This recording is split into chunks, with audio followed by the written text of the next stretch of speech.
But I think I want to leave that satin finish on the tang and on the spine of the blade, that nice 1000 grit finish. It looks really good after I got done sanding it all straight and smooth. And we'll go ahead and mask off the tang all around the knife. I want to make sure I get all of the metal part of the tang masked off, but I don't cover up the wood on the side that we're going to buff on, because I want that wood to be nice and shiny all the way up against the metal tang.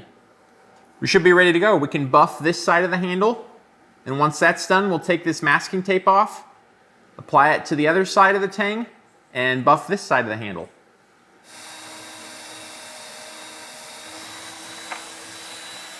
There's one side finished. I'm going to take the masking tape off and apply it to the other side of the tang, and we'll do the same thing on this side of the handle.